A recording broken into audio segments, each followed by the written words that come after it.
దేవుని పరిశుద్ధ వాక్యాన్ని చదువుకుందాం. అపోస్తలుడైనటువంటి పౌలు కొరింథీయులకు రాసినటువంటి మొదటి పత్రిక మొదటి అధ్యాయము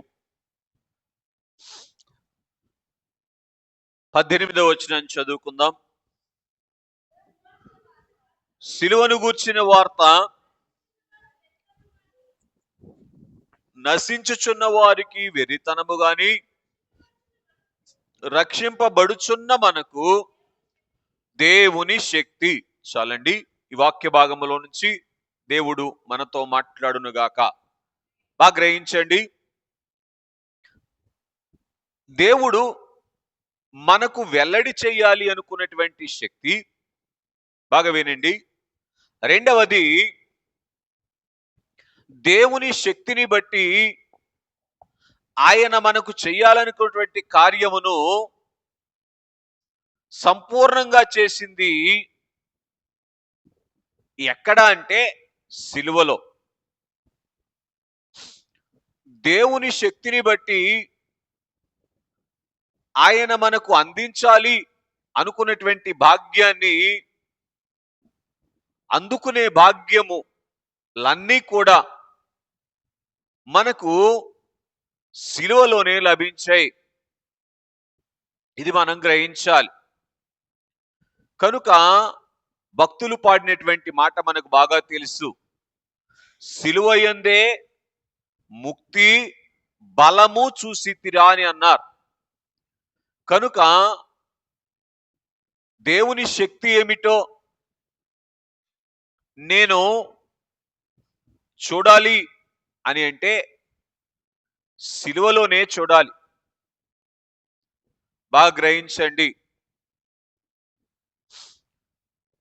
దేవుని శక్తి ద్వారా నాకు కలగవలసిన మేలులు అన్నీ కలగాలి అన్నా కొన్ని కలగాలంటే ఏమండి, దేవుని మీద విశ్వాసం సరిపోతుంది, దేవుని దగ్గరకు వస్తే సరిపోతుంది.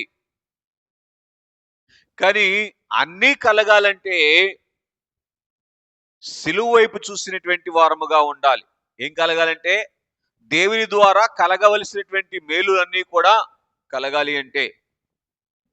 అందుకే దేవుని పిల్లరా, సిలువ లేనిదే విలువ లేదు అన్నారు మన జనకులు. ఏమి లేదంట? ఎవరికి విలువ లేదు? సిలువ లేనిదే పిల్లరా ఏ మానవునికి విలువ రాలేదు. ఎంత ఏమండి భక్తునికైనా, ఎంత నీతిమంతునిగా కనబడిన వానికైనా సిలువ లేనిదే విలువ అనేటువంటిది రాలేదు. విలువ లేని మానవునికి విలువనిచ్చినటువంటిది సిలువ. కాబట్టి యేసుక్రీస్తు ప్రభువారు సిలువను అధిరోహించినప్పుడు ఆ సిలువలో ఆయన దేవుని శక్తిని వెల్లడి చేసినటువంటి వారుగా ఉన్నారు. సంగతి ఏమిటి అంటే, సిలువను గూర్చినటువంటి వార్త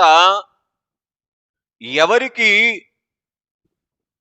దేవుని శక్తిని అందుకునేటువంటి భాగ్యం ఇచ్చింది అని అంటే, రక్షించబడుటకు దేవుని యొద్దకు వచ్చినటువంటి వారికి. సిలువలోని ఏమండి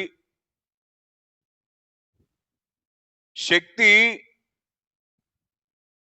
ఎవరికి వెర్రితనముగా కనబడింది అని అంటే, ఇదే శక్తి అనేటువంటి వెర్రితనముగా ఎవరికి కనబడింది అంటే, నశించుచూ ఉన్నటువంటి వారికి. బాగా వినండి. సిలువ దగ్గరకు వచ్చినటువంటి మనము రక్షించబడుటకు ఇష్టపడితే దేవుని శక్తిని చూడగలుగుతాం. సిలువలో దేవుని శక్తిని అందుకుంటాం. దేవుని శక్తి ద్వారా అందుకోవలసినటువంటి మేలు అందుకునేటువంటి అనుభవంలోనికి వస్తాం. తద్వారా కలగవలసినటువంటి భాగ్యములన్నీ కూడా కలిగిన వారముగా ఉంటాం. కనుక స్నేహితులారా, సిలువ దగ్గరకు వచ్చి అనాలోచనగా ఉంటే అపవాది వాడి గుంపులోనికి తీసుకొని వెళ్ళి నశించుచూ ఉన్నటువంటి వారి యొక్క వరుసలోనికి తీసుకుని వెళ్తారు. దైవజనులు చెప్తే ఏమన్నారంటే, బిఏ చదివిన వాడు దొంగతనం చేస్తే పెద్ద దొంగతనం చేస్తాడు, అంత తొందరగా దొరకడు అన్నారు. అర్థమవుతుందండి? ఈ మాటను ఎందుకు జ్ఞాపకం చేశానంటే, శిలువ దగ్గరకు వచ్చి కూడా పూర్తి చేయండి. అయ్యో, రక్షించబడేటువంటి స్థితి కొరకు శిలువ వైపు చూడనటువంటి వారు మరింత ప్రమాదములోనికి వెళ్ళేటువంటి అవకాశం ఉంటది. రెఫరెన్స్ మీకు ఇవ్వట్లేదు కానీ పేతురు పత్రికలో పేతురు మహనీయుడు అంటాడు, తీర్పు దేవుని ఇంటి వద్ద నుండే వస్తే ఏమండి అన్యుల సంగతి ఏమిటి అన్నారు. ఎవరి దగ్గర నుంచి? తీర్పు పొందవలసినటువంటి పరిస్థితి దేవుని ఇంటి దగ్గర నుంచి వస్తే, దేవుని ఇంటిలో నుండి వస్తే, అంటే దేవుని మందిరంలోనికి వచ్చిన వారే తీర్పు పొందవలసిన స్థితిలోనికి వస్తే మరి దేవుణ్ణి ఎరగని వారి సంగతి ఏమిటి అన్నారు. కనుక ఆ స్థితిలోనికి వెళ్ళకుండానట్లుగా సిలువను నిదానించి చూసినటువంటి వరుసలోనికి రావాలి. సిలువ దగ్గరకు ఏదో కాలక్షేపంగానో ఇట్లా చూడండి, మన మనస్సులో ఉన్నటువంటి దానిని విడిచిపెట్టకుండా సిలువ దగ్గరికి వస్తే ఏం జరుగుద్దో తెలుసా? ఇట్లరా వేడుక చూడటానికి వచ్చినటువంటి వారి వరుస అవుతుంది. వేడుక చూడటానికి వచ్చిన వారు ఏం చేశారు? ప్రభువును అపహసించారు. వేడుక చూడటానికి వచ్చిన వారు ఎలా మాట్లాడారు? నువ్వు దేవుని కుమారుడు అయితే సిలువ దిగుము, నన్ను కూడా సిలువ దించు అని అన్నారు. చూసారా? కనుక స్నేహితులారా గమనించండి, సిలువను నిదానించి చూడకపోతే, మళ్ళీ చెప్తున్నాను వినండి, సిలువలో శ్రమ మాత్రమే కనబడుతుంది. సిలువను నిదానించి చూస్తే సిలువలో దేవుని శక్తి కనబడుతుంది. రైట్? కనుక యేసుక్రీస్తు ప్రభువారి యొక్క సిలువలో ప్రభువు తన యొక్క సంపూర్ణమైనటువంటి శక్తిని వెల్లడి చేసినటువంటి వారుగా ఉన్నారు. ఈ సిలువలో ఆయన మానవులకు చేయవలసిందంతా చేసేశారు. అర్థమవుతుందండి? అందుకోవలసిన భాగ్యాలన్నీ అందుకునేటువంటి స్థితిని సిలువలోనే తండ్రి అనుగ్రహించినటువంటి వారుగా ఉన్నారు. కుమారుడు చేసి పెట్టారు. ఏమండి? పరిశుద్ధాత్మ దేవుడు అందించడానికి ప్రయాసపడుతున్నటువంటి వారుగా ఉన్నారు అని మనము గ్రహించవలసినటువంటి వారముగా ఉన్నాం. కనుక యేసుక్రీస్తు ప్రభువారి యొక్క సిలువ దగ్గరకు వచ్చినటువంటి మనము సిలువలోని దేవుని శక్తి ఏమిటో ఈరోజు కొద్దిగా ధ్యానం చేద్దాం. పరిశుద్ధాత్మ తండ్రి సహాయం చేయునుగాక. ఆమేన్. మొట్టమొదటిగా మత్తయి సువార్త 26వ అధ్యాయము 75వ వచనం. కనుక స్నేహితులారు గమనించండి, సిలువలో దేవుని శక్తి సిలువ వైపు నిదానించి చూసినటువంటి వారిని ఏ భాగ్యములోనికి తీసుకుని వచ్చింది? మత్తయి 26:75 పశ్చాత్తాపపడేటువంటి భాగ్యములోనికి తీసుకుని వచ్చింది. నిజమైనటువంటి పశ్చాత్తాపము ఒక వ్యక్తికి కలగాలి అంటే సిలువను నిదానించి చూడాలి. మద్రాసు పట్టణములో నీలకంఠగోరి అనేటువంటి ఒక బ్రాహ్మణ సహోదరుడు యేసు ప్రభు వారి యొక్క చరిత్ర అంతా చదివి ఏమండి, ఏముంది యేసు ప్రభువులో అని అన్నారంట. కానీ ఆయనే మళ్ళీ ఎందుకో మనసు కలిగి సువార్తల్లో యేసు ప్రభు వారి యొక్క శిలువను గూర్చి వ్రాయబడినటువంటి 4 సువార్తల్లోని సంగతులు నిదానించి చదివి ఇదిగో దేవుడంటే ఈయనే, ఇదే దేవుని శక్తి అని తెలియచేశారు. నెహెమ్యా నీలకంఠ గోరిగా బాప్తిసం పొంది దేవుని సేవలో గత కాలంలో సాగినటువంటి వారుగా ఉన్నారు. దేవునికి మహిమ కలుగునుగాక. ఎందుకు మేము అక్కడ జ్ఞాపకం చేశానంటే, పశ్చాత్తాప హృదయము కలగటం అనేటువంటిది మానవ హృదయానికి అంత తేలికైనటువంటిది కాదు. కనుక ఒక భక్తుడు రాస్తూ, మొండి హృదయము కరిగి నీరగుచున్నదిరా అని అన్నారు. ఏమండి, ఏం చేశారంటే దైవ విరోధి అయినటువంటి అపవాది మానవుల యొక్క హృదయాలను రాతి హృదయాలుగా మార్చివేశాడు. ఎక్కడా? బాగా వినండి. దేవుని దగ్గర నుంచి మానవుడు దూరం అయిపోయిన తర్వాత సహజముగా దేవుని న్యాయాన్ని బట్టి మానవులకు రావలసినటువంటి ఏమండి శిక్షలు మానవులకు వస్తూ ఉన్నటువంటి కాలములో చూసావా, దేవుడు ఎంత అన్యాయస్తుడో, దేవుడు ఎంత కఠినుడో అని పూర్తి చేయండి, మానవ హృదయాలను కఠినము చేసేశాడు. కనుక ఈ కఠినమైనటువంటి మానవ హృదయము ఏమండి కరిగి నీరైపోవాలి అంటే పరిశుద్ధ గ్రంథములో దేవుడు అంటారు, నేను రాతి హృదయములను మాంసపు హృదయములుగా చేస్తాను అని అన్నారు. కనుక పశ్చాత్తాపడినటువంటి స్థితి అనేటువంటిది మానవ జీవితంలో చాలా ప్రాముఖ్యమైనటువంటిది. దైవజనులు చెప్తూ ఇట్లాగంటారు, పాపము చేస్తే శిక్ష తప్పదు, పశ్చాత్తాపడితే రక్షణ తప్పదు అని అన్నారు. పాపం చేస్తే శిక్ష తప్పదు, పశ్చాత్తాపడితే రక్ష తప్పదు అని అన్నారు.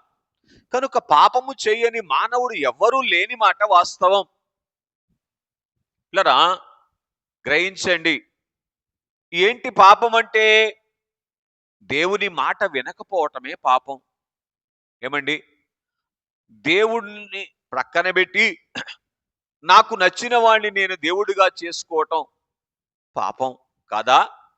స్నేహితులారా, ఇలాగున మనం ఆలోచన చేస్తే ఇలాగున ప్రతి మానవుడు కూడా అపరాధములో పడిపోయినటువంటి వాడుగా ఉన్నారు. కనుక ఈ అపరాధములో పడిపోయినటువంటి మానవునికి పశ్చాత్తాప హృదయము అనేటువంటిది ప్రాముఖ్యమైనటువంటిది. పశ్చాత్తాప హృదయం ఏమి చేస్తుంది అంటే, గతించినటువంటి కాలములో చేసినటువంటి అపరాధములకు ఏమండి అపరాధములను ఒప్పుకునేటువంటి మనస్సు కలిగిస్తుంది. ఇక మీదట అపరాధంలో పడకుండా చేస్తుంది. గుర్తుపెట్టుకోనండి. స్నేహితులారా గమనించండి, చదవబడినటువంటి వాక్య భాగములో పేతురు గారిని గురించి మనం వింటా ఉన్నాం. మీకు సంగతి తెలుసా? యేసు ప్రభు వారిని పేతురు గారు అప్పుడే చూశారా, అంతకు ముందు కూడా చూశారా?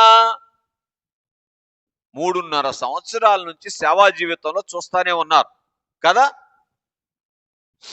కానీ పిల్లరా, పశ్చాత్తాప హృదయం ఎప్పుడు కలిగిందో తెలుసా? శిలువ మీద ఉన్నటువంటి యేసయ్యను చూసినప్పుడు కలిగింది. శిలువలో దేవుని శక్తి ఏంటో తెలుసా?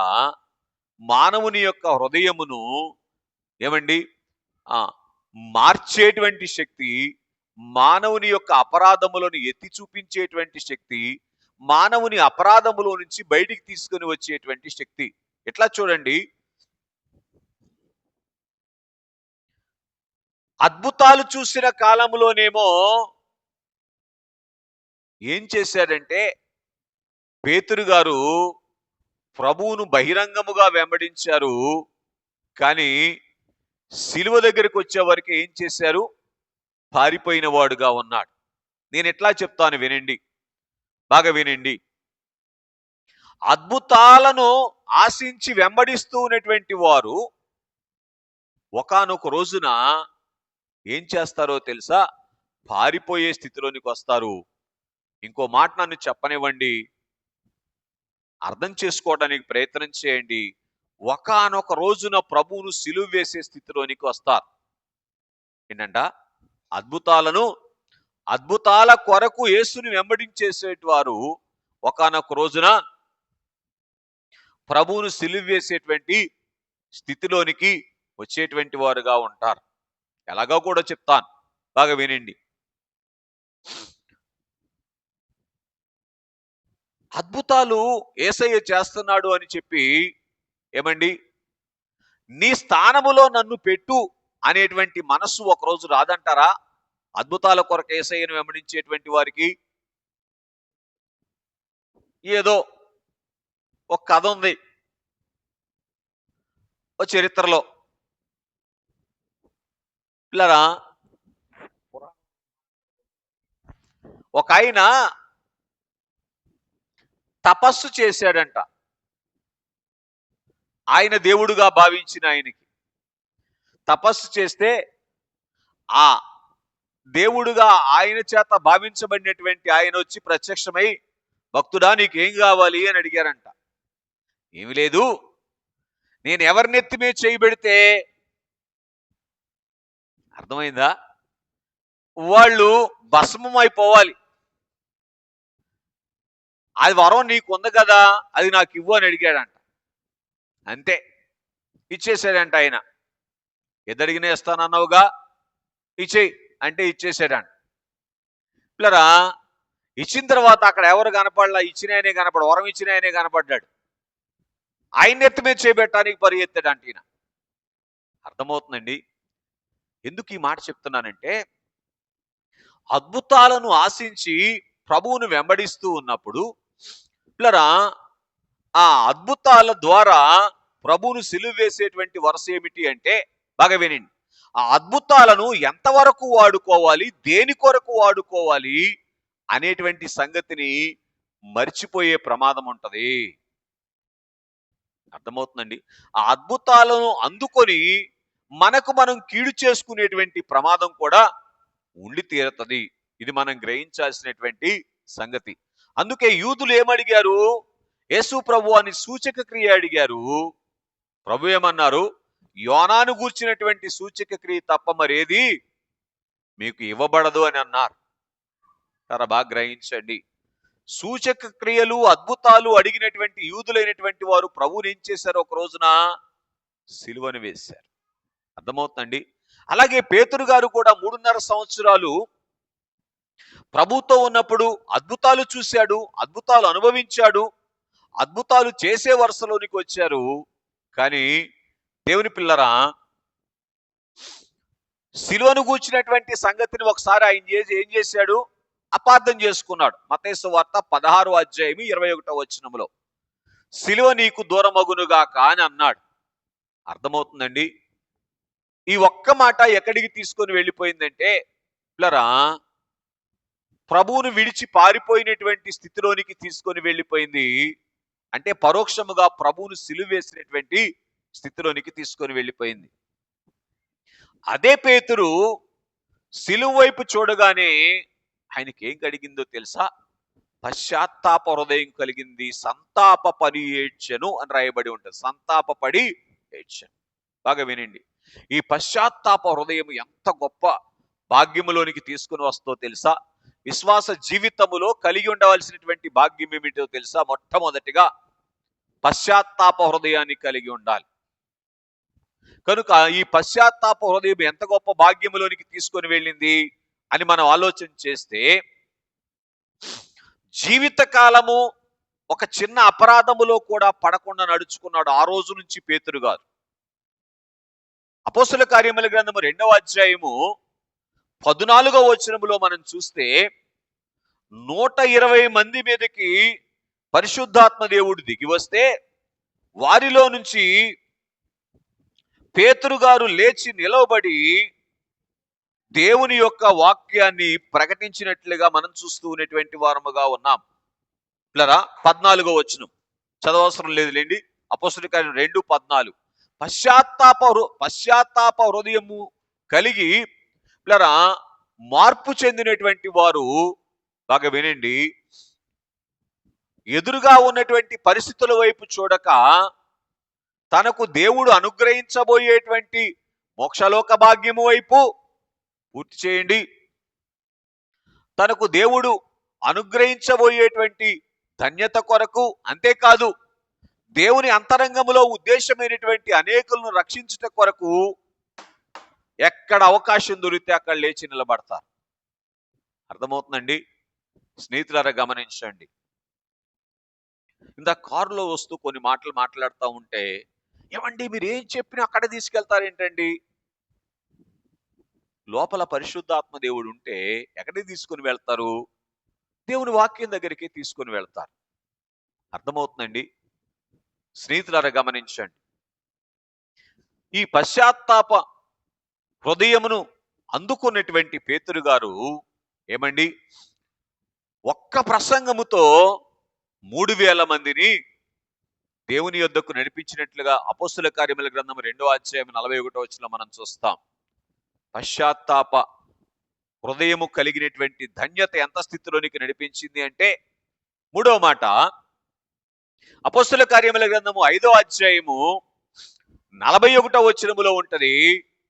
పిల్లరా, ఆ నామము నిమిత్తము అవమానము పొందుటకు పాత్రులను ఎంచబడినందున అవమానాన్ని బట్టి సంతోషించేటువంటి, పూర్తి చేయండి, మనస్సు ఇస్తదండి పశ్చాత్తాప హృదయం. చూడండి దేవుని శక్తి ఎంత పనిచేసిందో. ఒకప్పుడు ప్రాణభయముతో పారిపోయినటువంటి పేతురు గారు పశ్చాత్తాప హృదయమును దేవుని శక్తిని బట్టి అందుకున్న తరువాత ఏం చేశారో తెలుసా? ప్రాణాన్ని లెక్క చేయకుండా ఏమండి, పరలోక రాజ్యాన్ని తాను సంపాదించుకోవటానికి, అనేకులకు అందించటానికి అవసరమైనటువంటి శక్తి ఆయనలోకి వచ్చింది. ఇట్లా చూడండి, సిలువ దగ్గరికి రాకపోతే దేవుల్లో ఉన్నటువంటి శక్తి నీలోనికి గాని నాలోనికి గాని రావటం అంటే సాధ్యపడిన సంగతి. సిలువ దగ్గరికి వచ్చి కూడా ఎట్లా ఉండాలి? రక్షించబడుచూ ఉన్నటువంటి స్థితిలో ఉండాలి, నశిస్తూ ఉన్నటువంటి స్థితిలో ఉండకూడదు. అది మరింత ప్రమాదంలోకి తీసుకొని వెళ్ళిపోతుంది. అర్థమవుతుందండి? ఏ స్థితి? నశిస్తూ ఉన్నటువంటి స్థితిలో వెంబడిస్తే వెరితనముగా మారిపోతుంది. కనుక స్నేహితులను గమనించండి, పశ్చాత్తాప హృదయమును పిల్లరా అందుకొనక పూర్వము కూడా పేతురు గారు అద్భుతాలు చేసిన మాట వాస్తవమే, ప్రభువును వెంబడించిన మాట వాస్తవమే. కానీ పిల్లరా, సమయం వచ్చేసరికి తనకు తాను మేలు చేసుకోలేకపోయాడు, అనేకులకు మేలు చేయలేకపోయాడు. కానీ సిలువలోని శక్తి ఏం చేసిందంటే, తనకు తాను మేలు చేసుకునేటువంటి అనుభవములోనికి, అనేకులకు మేలు చేసేటువంటి అనుభవములోనికి తీసుకొని వెళ్ళింది. దానియేలు గ్రంథము 12వ అధ్యాయము 3వ వచనములో సంగతి మీకు బాగా తెలుసు. బుద్ధిమంతులైతే నీతి మార్గమును అనుసరించినట్లు ఎవరు అనేకులను త్రిప్పుదులో వారు ఆకాశ మండలమందు నక్షత్రములను పోలి ప్రకాశించెదరు. చూసారా? దేవుని శక్తి పేతురు గారిని ఎక్కడికి తీసుకొని వెళ్ళింది? ఆకాశ మండలములో ప్రకాశించేటువంటి స్థితిలోనికి తీసుకొని వెళ్ళింది. ఎక్కడ దేవుని శక్తి? అద్భుతాలను అందుకున్నప్పుడు దేవుని శక్త, అద్భుతాలను చేసినప్పుడు దేవుని శక్త, శిలువ దగ్గరికి వచ్చినప్పుడు దేవుని శక్త. అర్థమవుతుందండి? శిలువలోని దేవుని శక్తి బాగా గ్రహించండి. దైవజనులు చెప్తూ, యేసు ప్రభువుని గురించి మీరు ఎంతైనా చెప్పండి, కానీ శిలువను గురించి చెప్పకపోతే సంపూర్ణం కాదన్నారు. బాగా గ్రహించండి. కనుక ప్రభు యొక్క శిలువను చూసినటువంటి పేతురు గారు ఏమండి, దేవుని శక్తిని అందుకున్నటువంటి వాడుగా ఉన్నారు. దేవుని శక్తిని బట్టి పశ్చాత్తాపడినటువంటి పేతురు గారు జీవితకాలం అంతా పేతురు గారి యొక్క నేత్రాలు ఎర్రగా చింతనిప్పుల్లాగా ఉండేయంట. ఎందుకో? ఎప్పుడు ఏడుస్తానే ఉండేవాడంట. అయ్యో, నా ప్రభువుని నేను ఎరగనని చెప్పాను కదా, నా ప్రభువుని నేను ఎరగనని చెప్పాను కదా అని. కనుక స్నేహితులారా గమనించండి, అలాగున పేతురు గారి జీవితంలో సిలువలోని దేవుని శక్తి ఎంత భాగ్యాన్ని ఇచ్చింది అంటే, అపోస్తలుల కార్యముల గ్రంథము 12వ అధ్యాయము ఇంకొక మాట చదవండి, ముందుకు వెళదాం. 6వ వచనం, అపోస్తలుల కార్యములు 12:6.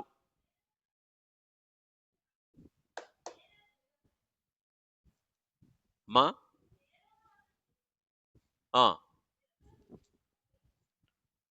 చదువమ్మా. హేరోదు అతనిని వెలుపలికి తీసుకొని రావాలని ఉండగా అమ్మా, ఆ రాత్రియే పేతురు యోహానులు 2 సంఖ్యలతో బంధించబడి, అబ్బా ఏం చేస్తున్నాడంటే అండి, చెరసాలలో ఉండి తెల్లవారితే హేరోదు దగ్గరికి తీసుకొని వెళ్ళబడాలి, అక్కడి నుంచి శిక్ష విధించబడి మరణములోనికి వెళ్ళాలి. పేతురు గారు ఏం చేస్తున్నారంటండి, నిద్రపోతా ఉన్నారు. ఎందుకో, సిలువ వైపు చూస్తే దేవుని శక్తి ఏమర్థమైంది పేతురు గారికి, నేను రేపటి దినమున పూర్తి చేయండి, ఒకవేళ ఆ హేరోదు దగ్గర శిక్షించబడి చనిపోతే నేను మోక్షలోకానికి వెళ్తాను, నాకేంటి ఇంకా, అర్థమవుతుందండి అనేటువంటి గొప్ప ధైర్యం ఇచ్చింది. కనుక పశ్చాత్తాప హృదయం అనేటువంటిది ప్రాముఖ్యమైనటువంటిది. ఇది మనం గ్రహించటానికి పరిశుద్ధాత్మ తండ్రి సహాయం చేయునుగాక. సిలువ దగ్గరికి వచ్చినటువంటి వారులారా, దయచేసి అనాలోచనగా ఉండబాకండి, నిద్రపోబాకండి. ఏమండి, నేను అడుగుతాను మిమ్మల్ని, కూర తాలింపులో వేసి నిద్రపోతే ఏమవుతుంది, మసిబొగ్గు అవుద్ది, అవునా? అంతేకాదు, శ్రమ వృధా అయిపోద్ది, తర్వాత ఏమవుతుంది చెప్పండి, ప్రమాదం కూడా జరుగుద్ది. పారేయటం ఎందుకులే, ఒన్ను చేద్దామని లోపల వేసుకుంటే ఏమని చేస్తుంది, మనకు ఒన్ను ఎక్కువగా, అవునా కాదా? డస్ట్బిన్లో పడేయటం ఎందుకులే అని ఇందులో పడేస్తాం, ఇవి ఒక్కటేగా మిగిలింది ఎందుకులే అని. అదేం చేస్తుంది, అజీతి చేస్తుంది, అవునా? మోటార్ సైకిల్ తోలుకుంటూ కళ్ళు మూసుకున్నాంలే, ఎక్కువసేపు నిద్రపోదాం ఏమవుద్దని ఏం చేస్తుంది కదా? అంతకన్నా ప్రమాదకరమైంది ఏంటో తెలుసా, దేవుని మందిరంలో నిద్రపోవటం.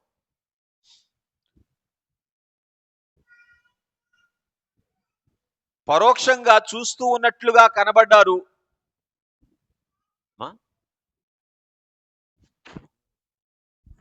సరే వదిలే, పరోక్షంగా చూస్తూ ఉన్నట్లుగానే కనబడ్డారు. ఎవరో ఆ ఎడమ ప్రక్కన ఉన్నటువంటి దొంగ హేళన చేస్తూ ఉన్నారు, వాళ్ళు చూస్తూ ఉన్నట్లుగానే కనబడ్డారు కానీ చూడనట్లుగా ఉన్నారు. చౌదరి పురుషోత్తం గారు ఏమన్నారు, కడు బేదవాడను, అంధుడను, దీనుడను, దౌర్భాగ్యుడను అని అన్నారు. అర్థమవుతుందండి.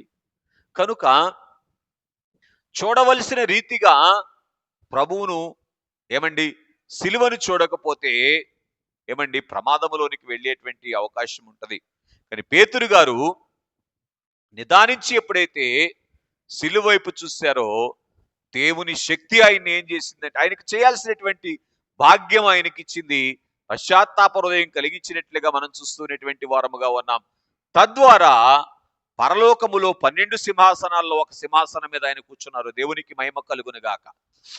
అర్థమవుతుందండి. ఏ శక్తిని బట్టి?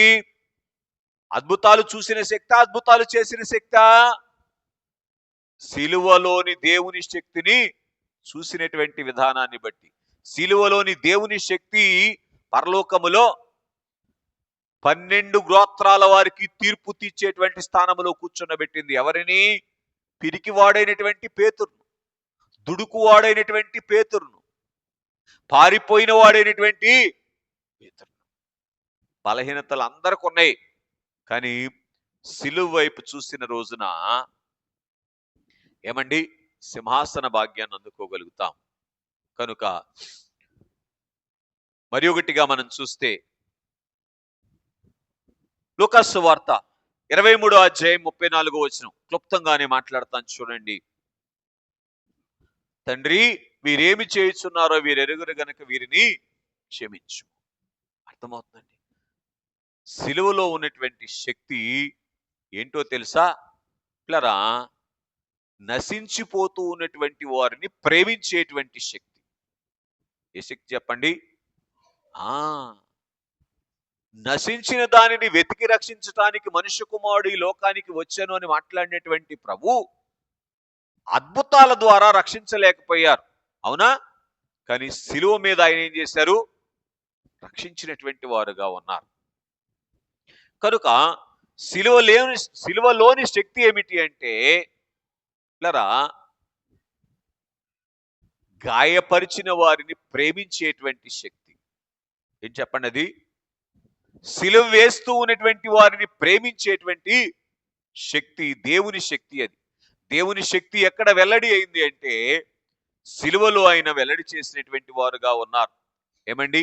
అట్లాగున్నే క్షమించేటువంటి శక్తి, చంపేవారిని కూడా క్షమించేటువంటి శక్తి దేవునికి ఉన్నది. ఇది ఎక్కడ కనబడింది అంటే సిలువలో కనబడింది. స్నేహితులారా గమనించండి. కడలేని ప్రేమ, ఎక్కడను లేని ప్రేమ, ఎక్కడయే కనబడియే కడకు నాకు అన్నారు దైవజనులు. ఎక్కడంట? సిలువ దగ్గర కనబడిందంట. కడలేని శక్తి, ఎక్కడను లేని శక్తి, ఎక్కడయే కనబడియే కడకు నాకు. దేవుని ప్రేమను చూడాలన్నా, దేవుని శక్తిని చూడాలన్నా సిలువనే చూడాలి. అర్థమవుతుందండి? కనుక గ్రహించటానికి పరిశుద్ధాత్మ తండ్రి సహాయం చేయనుగాక. కనుక సిలువలో ఉన్నటువంటి దేవుని శక్తి ఏంటంటే పిల్లరా, ప్రేమించేటువంటి శక్తి, క్షమించేటువంటి శక్తి. ఎవరిని? ఎంత పాపినైనా. ఏమండి? ఎంతగా ఆయన్ను సిలువ వేసేవారినైనా. రైట్. మరి ఒకటిగా లూకాసు వార్త 23వ అధ్యాయం 35వ వచనం చదువుకుందాం. ప్రజలు నిలువబడి అమ్మా చూచుచుండిరి, అధికారులను వీడు ఇతరులను రక్షించను, వీడు దేవుడు ఏర్పరచుకొనిన క్రీస్తు అయిన ఎడల తనను తాను రక్షించుకొనునని అపహసించిరి. పిల్లరా, సిలువలోని దేవుని శక్తి ఏంటి అని మనం ఆలోచన చేస్తే పిల్లరా, సహించేటువంటి శక్తి. దేవునికి ఎంత సహింపు ఉందో ఆ సహింపు అంతా అర్థం కావాలి అంటే సిలువ దగ్గరికి రావాలి. అర్థమవుతుందండి? సిలువలోనే దేవుని సహింపుని చూడగలుగుతాం. అంతకుముందు సహించలేదా? 4000 సంవత్సరాలు పాత నిబంధన కాలములో ఏమండి అనేక పర్యాయములు సృష్టి పూజలోనికి వెళ్ళిపోయినటువంటి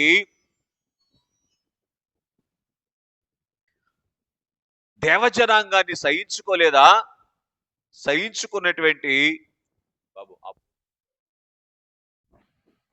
సహించుకున్నటువంటి ఇశ్రాయేలీలైనటువంటి వారిని సహించిన మాట వాస్తవం.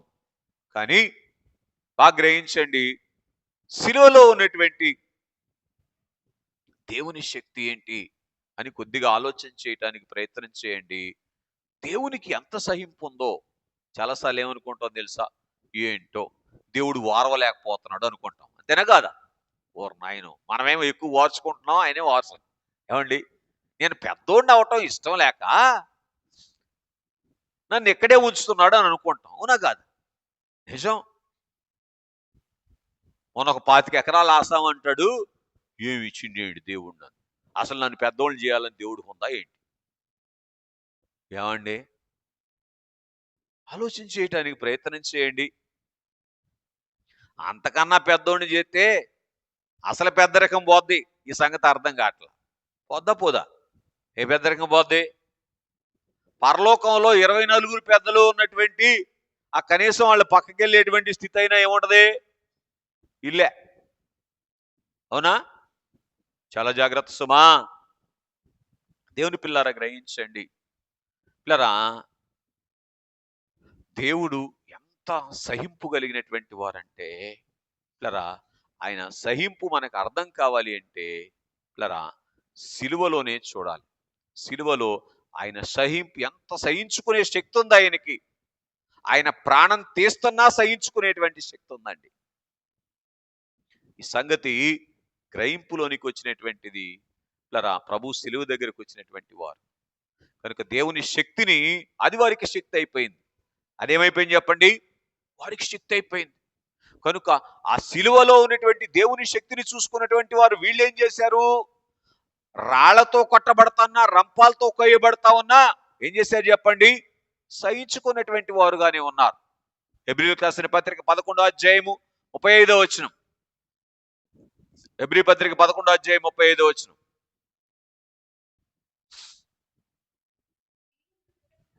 స్త్రీలు మృతులైనటువంటి తమ వారిని పునరుద్ధానము వలన పొందగోరి, కొందరైతే మరి శ్రేష్టమైన పునరుద్ధానమును పొందగోరి విడుదల పొందనొల్లకి యాతన పెట్టబడిరి. చదవండి.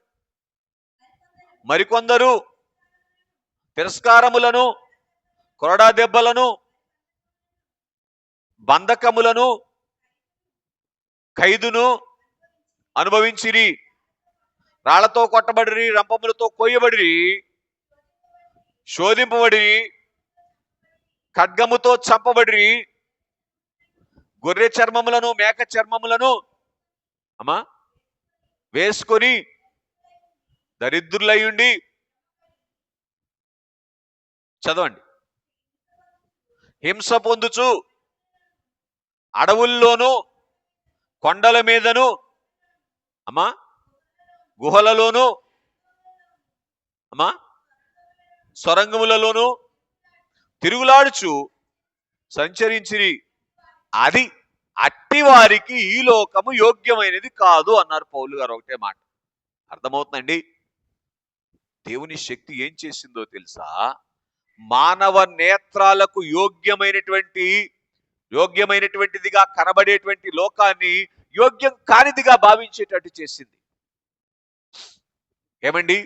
యోగ్యమైనటువంటి లోకాన్ని, అంటే దేవలోకాన్ని లరా ఏం చేసిందో తెలుసా? వారికి చూపించినట్లుగా మనం చూస్తూ ఉన్నటువంటి వారముగా ఉన్నాం. కనుక స్నేహితులరా, సిలువలో దేవుని యొక్క సహింపును చూడగలిగితే ఆ సహింపులోనికి మనం రాగలుగుతాం. అర్థమవుతుందండి? కనుక ఆలోచన చేయడానికి ప్రయత్నం చేయండి. అపోస్తుడైనటువంటి పౌలు కొరింథీయులకు రాస్తూ ఒక చక్కని మాట చూడండి ఒకసారి. 6వ అధ్యాయము, కొరింథీయులకు రాసిన మొదటి పత్రిక 6వ అధ్యాయం 5వ వచనం నుంచి చదువుతున్నాను. మీకు సిగ్గు రావాలని చెప్పుచున్నాను. ఏమి? తన సహోదరుల మధ్యను వ్యాజ్యము తీర్చగల బుద్ధిమంతుడు మీలో ఒకడైనను లేడా? అయితే సహోదరుడు ఒకని మీద వ్యాజ్యమాడుచున్నాడు, మరి అవిశ్వాసుల ఎదుటనే వ్యాజ్యమాడుచున్నాడు. ఒకని మీద ఒకడు వ్యాజ్యమాడుట మీలో ఇప్పటికే కేవలము లోపము. అంతకంటే అన్యాయము సహించుట మేలు కాదా? 7వ వచనం మళ్ళీ చదువుతున్నాను చూడండి. ఒకని మీద ఒకడు వ్యాజ్యమాడుట మీలే ఇప్పటికే కేవలము లోపము. అంతకంటే అన్యాయము సహించుట మేలు కాదా? దానికంటే మీ సొత్తులను అపహరింపబడనిచ్చుట మేలు కాదా? అర్థమవుతుందండి? ఇలా సిలువలోని సహింపును చూడనటువంటి వారు సహించుకోలేనటువంటి వారుగా ఉన్నారు. ఇట్లా చూడండి ఒక మాట. ఒకవేళ నేను సహించుకోకపోతే నన్ను దేవుడు ఎలా సహించాలి? మనుషుడు దేని నిమిత్తనో కదా. స్నేహితులారా గమనించండి. కనుక దేవుని యొక్క సహింపు, ఎంత సహింపు కలిగినటువంటి వారు దేవుడు అనేటువంటి సంగతిని లరా ఆ సహించుకునేటువంటి శక్తిని కనబరిచినటువంటిది సిలువ. ఆ శక్తిని అందుకునేటువంటి భాగ్యం ఇచ్చినటువంటిది సిలువ.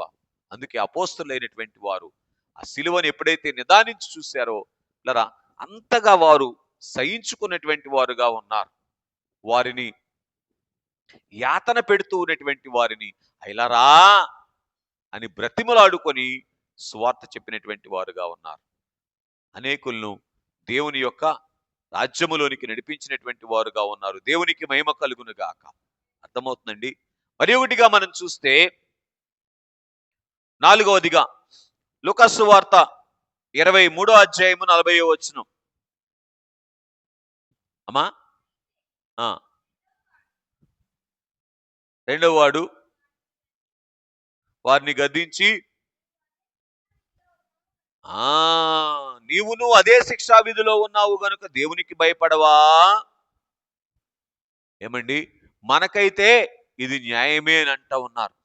సిలువలోని దేవుని శక్తిని చూడగానే ఇట్లరా ఏమండి, ఒకప్పుడు నేరస్తుడుగా ఉన్నటువంటి వ్యక్తి ఏమయ్యాడో తెలుసా?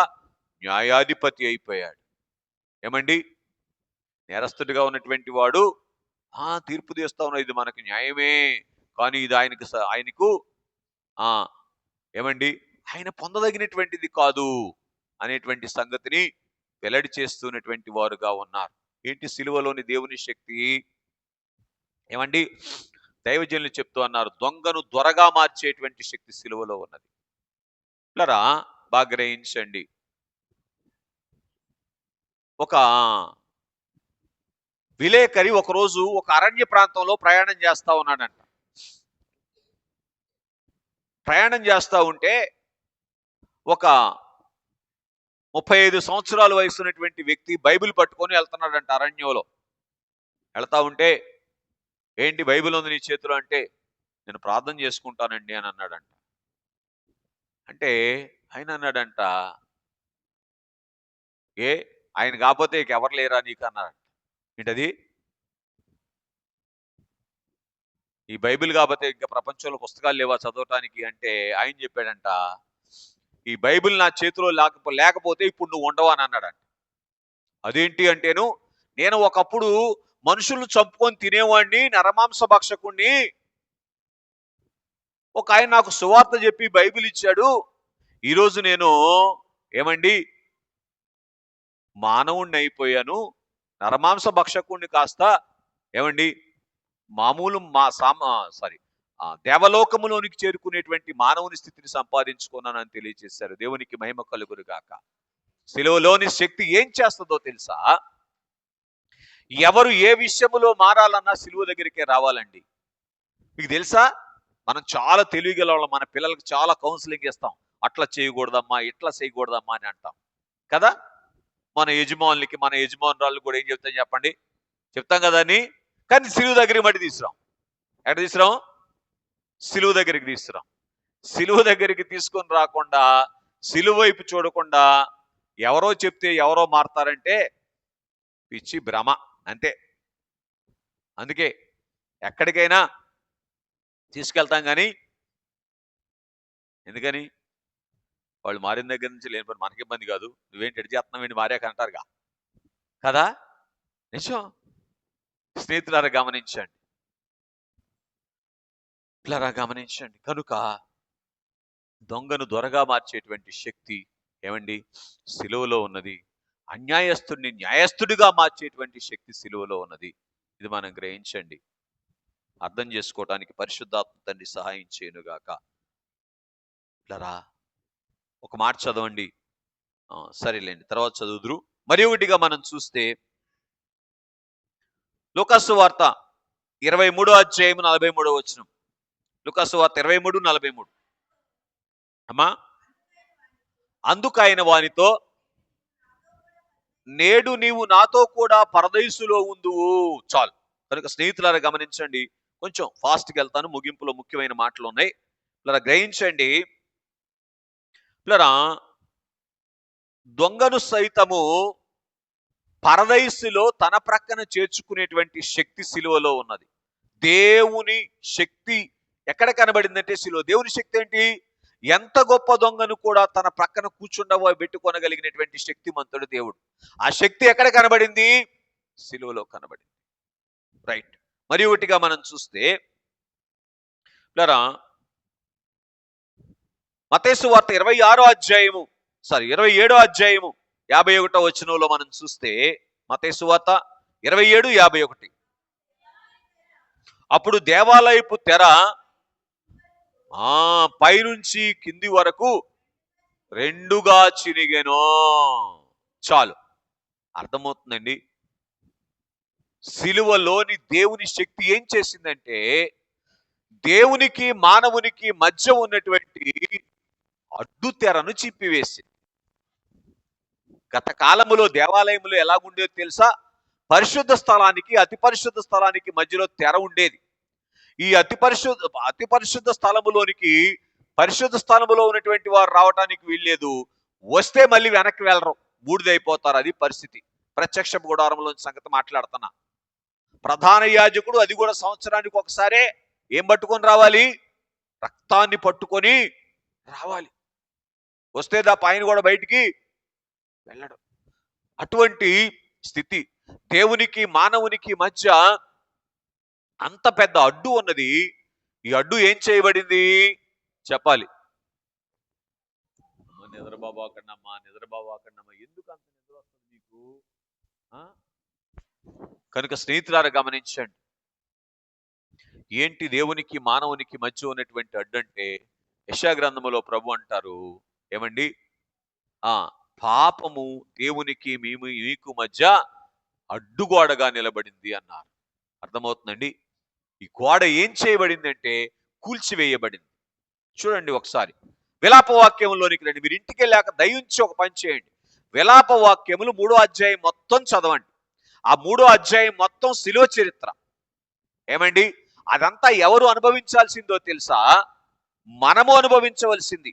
కానీ అదంతా తండ్రి ఎవరి మీద వేశారు అంటే తన కుమారుడు మీద వేసినటువంటి వారుగా ఉన్నారు. చూడండి విలాప వాక్యముల గ్రంథము 3వ అధ్యాయం కొంచెం 2-3 మాటలు మీకు చదివి వినిపిస్తాను. నేనే చదువుతాను.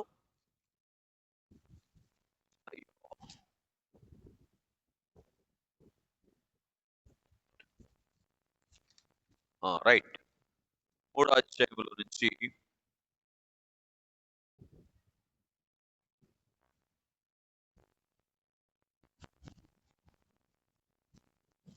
వచనం నుంచి మీరు చదువుతూ వెళ్ళండి. ఆయన కటిక చీకట్లో నీకు దారి తీసి ఏమండి దానిలో నన్ను నడిపించి ఉన్నారు. ఏమండి, తండ్రి తన కుమారుని ఏం చేశాడంట? కటిక చీకట్లోనికి దారి తీసి ఆ కటిక చీకట్లోనికి నడిపించారంట. ఏమండి, అది ఎవరు నడవలసింది? మనం నడవలసింది. మాటి మాటికి దినమెల్లా ఆయన నన్ను 683 పేజీ 683 మాటి మాటికి దినమెల్లా నన్ను దెబ్బలు కొట్టుచున్నాడు. ఎవరిని కొట్టాల్సిన దెబ్బలయ్యి? నన్ను కొట్టాల్సిన దెబ్బలు. తండ్రి ఎవరిని కొడుతున్నాడంట? కుమారుని కొడుతున్నాడంట. ఎందుకో తెలుసా? ఏమండి, నిన్ను కాపాడటానికి, నన్ను కాపాడటానికి.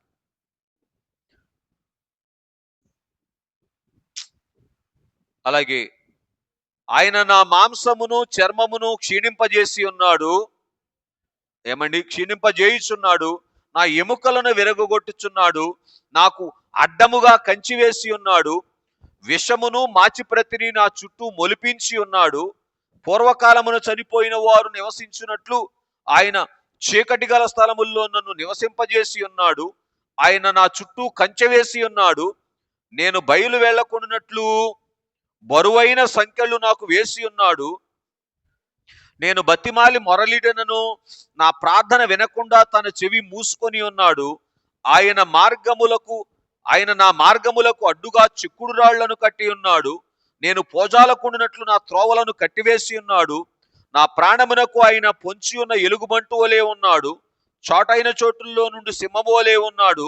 నాకు త్రోవ లేకుండా చేసి నా అవయవములను విడదీసి ఉన్నాడు. నాకు దిక్కు లేకుండా చేసి ఉన్నాడు. విల్లు ఎక్కుపెట్టి ఏమండి బాణమునకు గురిగా ఆయన నన్ను పెట్టి ఉన్నాడు. తండ్రి వేసే బాణానికి గురిగా ఎవరు నిలబడాలి? మనము నిలబడాలి. తన కుమారుని నిలబెట్టారు. ఏమండి, తన అంబుల పొదిలోని బాణములన్నీ నా అంత్రముల మీద ఆయన దూసివేసేసాడు. బాగా గమనించండి. వారందరికీ నేను అపహాస్యాస్పదముగా ఉన్నాను. దినమెల్లా వారు పాడునట్టి పాటలకు నేను ఆస్పదునైతిని. చేదు వస్తువులు ఆయన నాకు తినిపించెను. మాచి ప్రతి ద్రావకము చేత ఏమండి నన్ను మత్తునిగా చేసెను, ఏమండి రాళ్ల చేత నా పండ్లు ఓడగొట్టెను, బుగ్గిలో నన్ను పొర్లించెను, నెమ్మదికిని నాకును ఆయన బహుదూరము కలుగజేసి ఉన్నాడు. మేలు ఎట్టిదో నేను మరిచిపోయి ఉన్నాను. అర్థమవుతుందండి? ఇవన్నీ కూడా కలవరిలో ప్రభు అనుభవించినటువంటి శ్రమలు. ఇవి ఎవరు అనుభవించాల్సినవి? అమ్మ నిద్రపోయే వాళ్ళు చెప్పండి. నిద్రపోయే వాళ్ళు కనుక బాగా గ్రహించండి పిల్లరా, ఇవన్నీ మనము అనుభవించవలసినటువంటివి.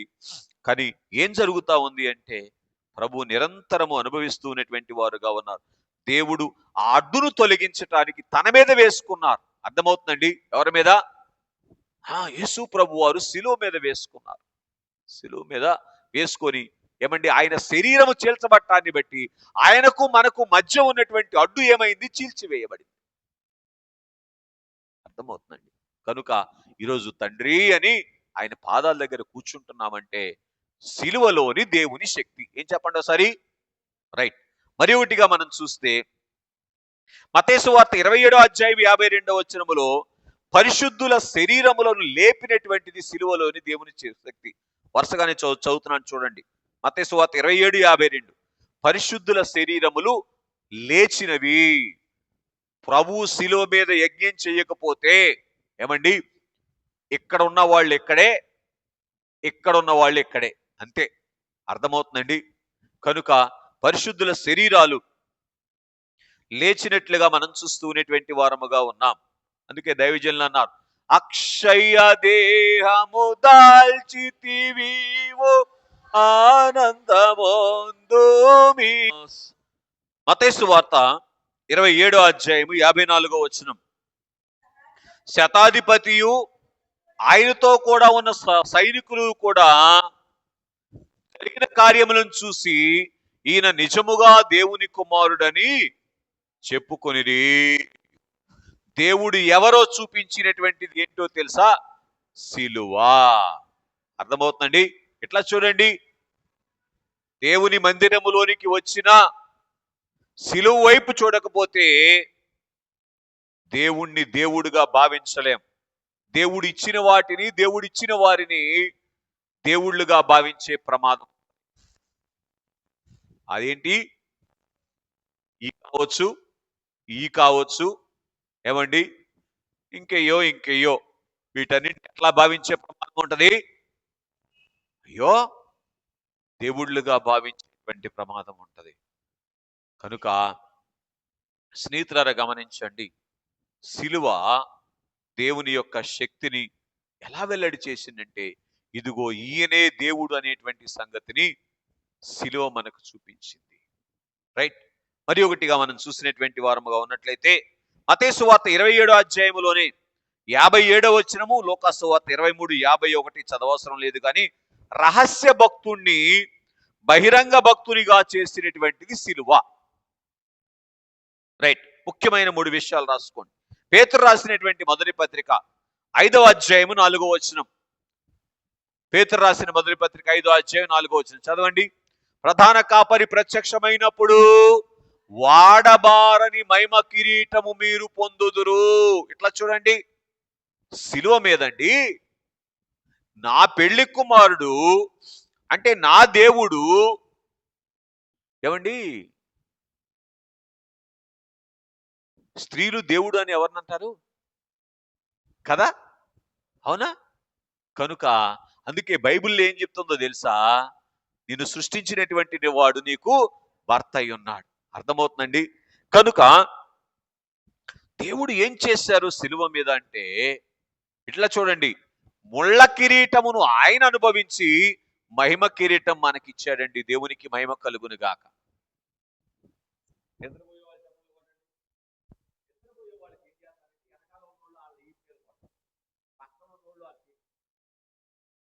అర్థమైందండి?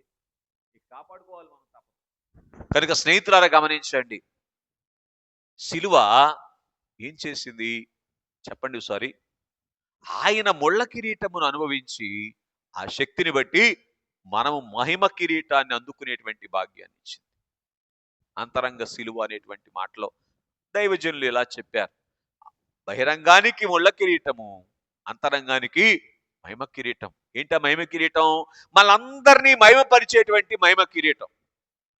అయిందైతే మనకేంటి మహిమ కిరీటం?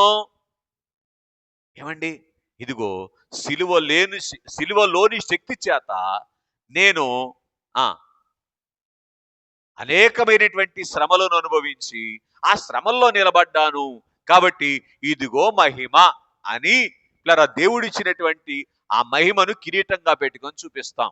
అందుకే పౌలు గారు ఏమంటారు చెప్పండి? ఎప్పటి కాలపు శ్రమలు రేపటి దినమందు మనం పొందబోవు మహిమ ఎదుట ఎన్నతగినవి కాదు. అపోస్తలుల కార్యములు 13:42 ఏముంటది? మనం అనేకమైన శ్రమలను అనుభవించి పరలోక రాజ్యంలో ప్రవేశించవలని మీరు ఎరగరా? అర్థమవుతుందండి? కనుక స్నేహితులారా గమనించండి, సిలువలోని దేవుని శక్తి ఏంటి అంటే మనకు మహిమ కిరీటం ఇచ్చినటువంటిది. ఎవరికి మహిమ కిరీటము? ముళ్ళ కిరీటము ధరించవలసినటువంటి వారికి. ముళ్ళ కిరీటం అంటే ఏంటో తెలుసా? ప్రాణం తీసేటువంటి కిరీటం అండి అది. ఏమండి, తలపై కిరీటంబు తగిలించి అదమగా కాలవులౌచు రక్తంబుగారే. కనుక ఆ భయంకరమైనటువంటి కిరీటం ఏమండి, స్థానములో మహిమ కిరీటము నీకు ఇచ్చింది ఏంటో తెలుసా? సిలువలోని దేవుని శక్తి. అర్థమవుతుందండి? మరి ఒకటిగా ఎఫెసీయులకు రాసిన పత్రిక 1:3 రాయబడి ఉంటది, ఆత్మ సంబంధమైన ప్రతి ఆశీర్వాదము కూడా యేసుక్రీస్తు ద్వారా మనకు అనుగ్రహించబడింది అని రాయబడి ఉంటది. కనుక కొంచెం ఇలా అర్థం చేసుకోనండి, ఆశీర్వదించబడినటువంటి వారు అనేటువంటి మహిమనిచ్చినటువంటిది ఏం చెప్పండి? సిలువలోని దేవుని శక్తి. ఆశీర్వదించేటువంటి శక్తి ప్రభువుకి ఏమిచ్చిందంటండి? గాయపరచబడినటువంటి ఆయన హస్తాలకు ఏమిచ్చిందంటండి? లోకమంతటిని ఆశీర్వదించేటువంటి మహిమిచ్చింది. దేవుని శక్తి బట్టి ఏమండి, శపించబడవలసినటువంటి వారు ఆశీర్వదించబడటానికి కారణమైంది సిలువలో అని మనం చూస్తూ ఉన్నటువంటి వారముగా ఉన్నాం. కనుక ఒకప్పుడు నశించిపోవలసినటువంటి మనము ఈరోజు అనేకులను ఆశీర్వదించేటువంటి స్థితిలోనికి తీసుకొని రావటానికి గల కారణం ఏమిటి అంటే సిలువలోని దేవుని యొక్క శక్తి. అందుకే సంఖ్యాకాండ గ్రంథము 6:22-23 దేవుడు ఇలాగంటారు. అదంతా చదవద్దు కానీ మీరు ఇశ్రాయేలీయుల మీద చేతులెత్తి ఈ దీవెన వచనం చెప్తే నేను దీవిస్తాను అని అంటాడు. అర్థమవుతుందండి? సరే, రైట్, ముగించుకుందాం. తిమోతికి రాసినటువంటి మొదటి పత్రిక 1:12. 12వదిగా తిమోతికి రాసినటువంటి మొదటి పత్రిక 1:12. పూర్వము హింసకుడను హానికరుడునైన నన్ను తన పరిచర్యకు నియమించి నమ్మకమైన వానిగా ఎంచినందుకు నన్ను బలపరిచిన మన ప్రభు అయిన క్రీస్తు యేసునకు కృతజ్ఞుడనై ఉన్నాను. చాలండి. ఏంటంట చెప్పండి? పౌలు గారు ఏమన్నారు? పూర్వము హింసకుడను దోషకుడను, చదువునా మళ్ళీ, హానికరుడును అయినటువంటి నన్ను ఏం చేశాడంటండి? తన పరిచర్యకు నియమించుకొని నమ్మకమైన వానిగా ఎంచాడంట. ఎవరిని? పౌలు గారిని. ఎవరైనా పూర్వము హింసకుడు దోషకుడు. ఎవరిని హింసించారు? ప్రభువుని హింసించారు. అపోస్తలుల కార్యముల గ్రంథము 9వ అధ్యాయం నుంచి మాట్లాడుతున్నా. అర్థమవుతుందండి? సంఘాన్ని హింసించడం అంటే ప్రభువుని హింసించడం. ఏంటండి చెప్పండి ఒకసారి.